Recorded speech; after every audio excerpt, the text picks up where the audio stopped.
May 31st, 1223. The Kalka River. 80,000 men are about to learn one of the hardest lessons in military history. Prince Mstislav the Bold spurs his horse forward. His heavy cavalry crashes into the shallow water, armor flashing, hooves thundering behind him. For 9 days, he has chased what he believes is a broken Mongol army. For 9 days, his scouts have reported the same thing. The enemy is running. He is wrong. On the eastern bank, 20,000 Mongol horsemen sit perfectly still. Not retreating. Not panicking. Waiting. Mstislav doesn't see the trap.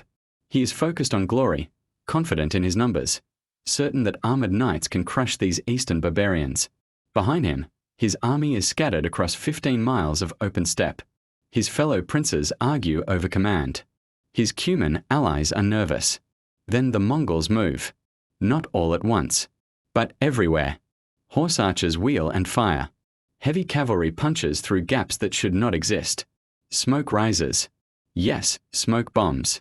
In 1223, the Cumans break first. They know Mongols. They've fought them before. They flee straight through the Russian lines, turning order into chaos.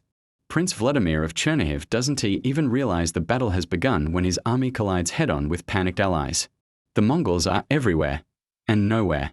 In less than an hour, the largest army Eastern Europe has ever assembled is shattered. But here is what should haunt you. It didn't have to happen.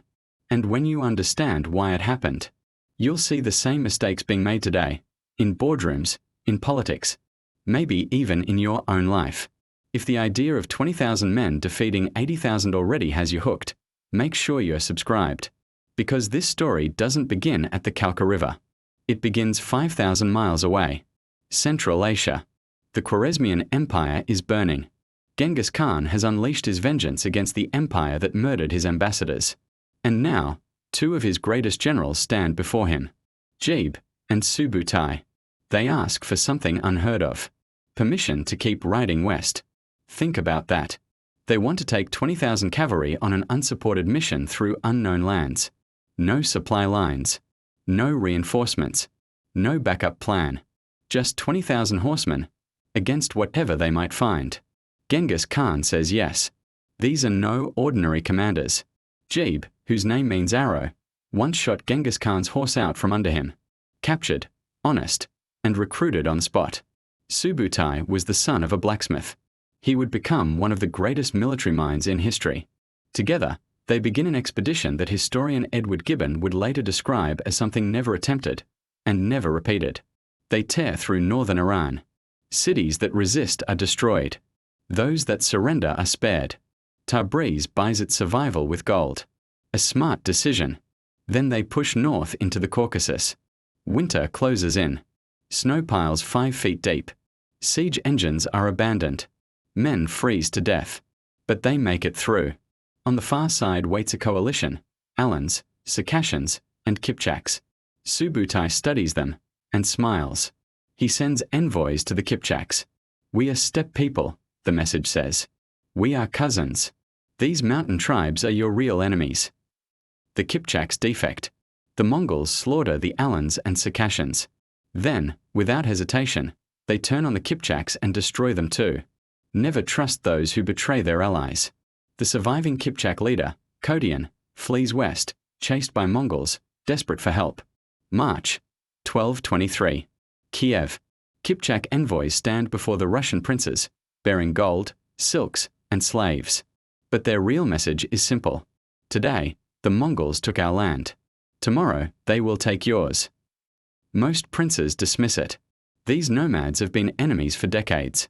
Why fight for them? Mstislav the Bold sees it clearly.